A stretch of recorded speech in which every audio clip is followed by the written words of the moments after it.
evening, and welcome to Balitang Express. I'm Santiago, bringing you the latest headlines. Tonight, we take a journey back in time to explore the colorful history of the Third Republic of the Philippines. Our story begins on June 9, 1945, when the Philippine Congress reconvened for the first time after World War II. Brig General Manuel Rojas was elected Senate President, marking the dawn of the new era for the nation. In April 1946, Manuel Rojas, representing the newly founded Liberal Party, secured victory in the presidential election against Nacionalistas Sergio Josmeña. On July 4, 1946, the Third Philippine Republic was inaugurated with the lowering of the American flag and the raising of the Philippine flag by President Manuel Rojas. During his tenure from 1946 to 1948, President Rojas focused on rehabilitation of the country after the war, securing grants and agreements to aid in the recovery efforts. However, his presidency was cut short by a heart attack in April of 1948.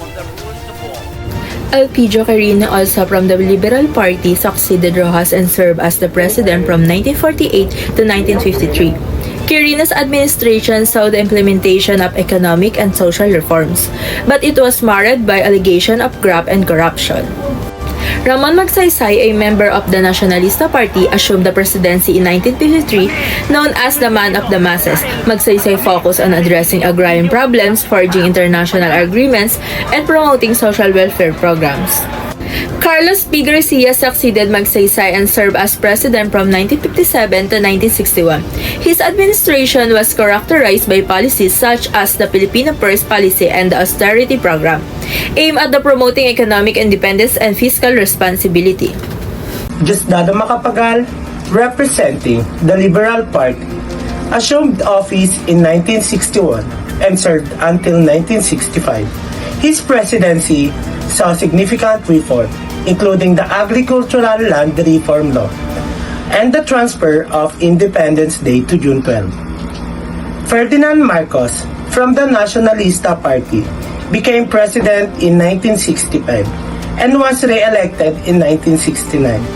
His tenure was marked by ambitious infrastructure projects, effort to the combat insurgency, and economic stabilization measures. However, Marcos' second term was overshadowed by allegations of overspending, graft, and corruptions, leading to widespread and discontent and demonstration by students and the activists. And that concludes our special report on the Third Republic of the Philippines. Join us tomorrow for more new updates.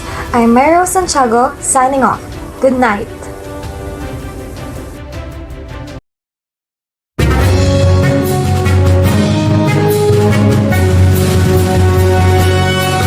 Evening. This is Balita Express, bringing you breaking news on the tumultuous events unfolding in the Philippines. Martial law has been declared in the Philippines, leading to a wave of arrests targeting political opposition, media figures, and academics. Among those detained are prominent senators Benigno Aquino Jr. and Jose Jocno. And so it is that, as I promised all of you, my countrymen, on that fateful morning of September 23, 1972, when I announced the proclamation of martial law, which had been signed by me before, with your support, placing myself, my life, and my family's life and honor on the judgment of history, that when the time came when I must or we must end martial law, and that time could not be foreseen then, I would be the first to move and initiate the termination of martial law.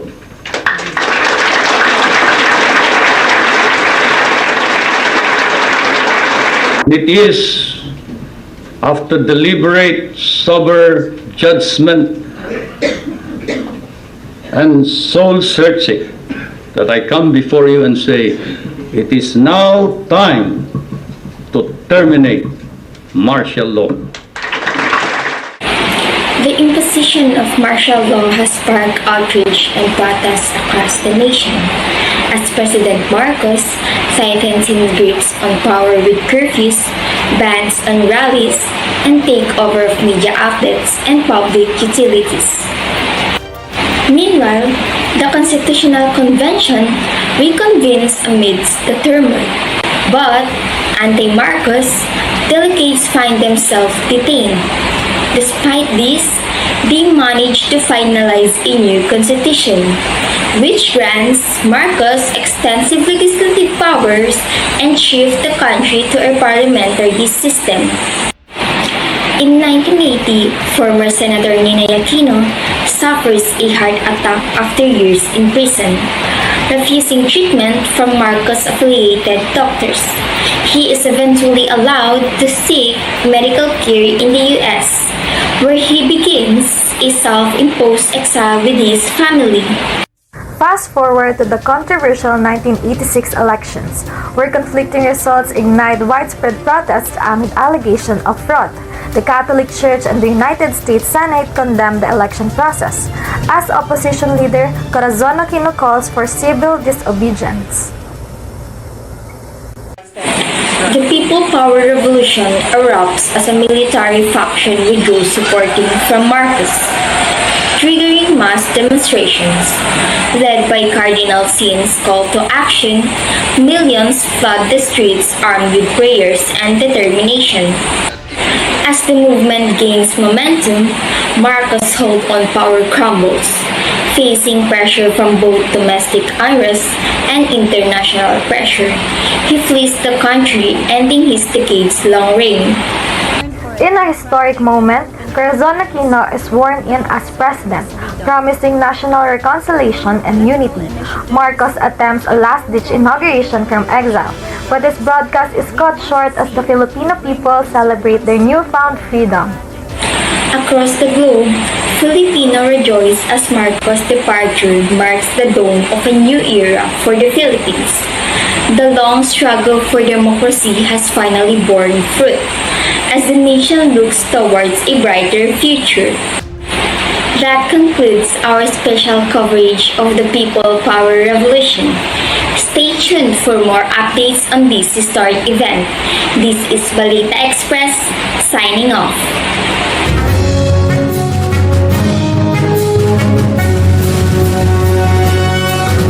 Good evening and welcome to Balita Express. I'm Mirabel Santiago, bringing you the latest headlines. Tonight, we delve into the transformative era of the Cory Aquino administration, a period that reshaped the political landscape of the Philippines.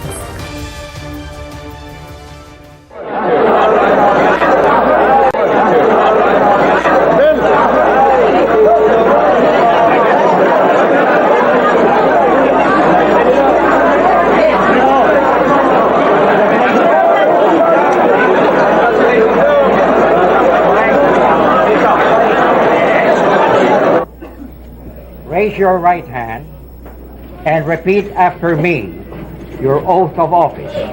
I, Corazon Cojuangco Aquino, Corazon Cojuangco Aquino, do solemnly swear that I will faithfully and conscientiously fulfill my duties as President of the Philippines, preserve and defend its fundamental law, execute its just laws, do justice to every man, and consecrate myself to the service of the nation. So help me God.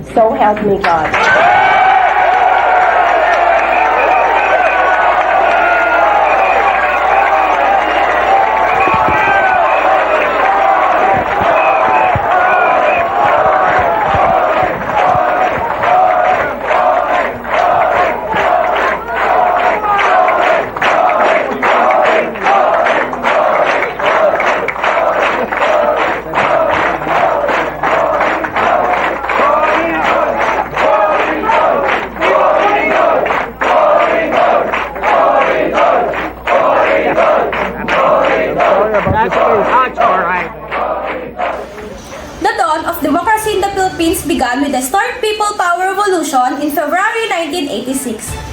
Following the ousting of the Marcos regime, President Cory Aquino wasted no time in implementing sweeping reforms to restore freedom and stability to the nation. Among her first acts of president was the release of political prisoners and the restoration of writ of habeas corpus, signaling a new era of justice and human rights. President Aquino was also made a symbolic gesture by opening the doors of Malacanang Palace to the public, revealing the stark contrast between the opulent lifestyle of Marcoses and the hardships faced by the Filipino people. President Aquino's commitment to the democratic principles was further solidified with the promulgation of the provisional constitution known as the Freedom Constitution, laying the groundwork for a transition to a new era of governance. Under President Aquino's leadership, an independent constitutional commission was appointed to draft a new constitution, culminating in the ratification of the 1987 Constitution. This landmark document ensured principles of freedom, equality, and justice, and established a framework for democratic governance in the Philippines. The 1987 Constitution introduced key provisions such as the Declaration of State Policies, a new Bill of Rights, the establishment of a presidential system of government, and measures to combat graft and corruption. It also paved the way of the autonomy of local governments and the creation of autonomous regions for marginalized communities.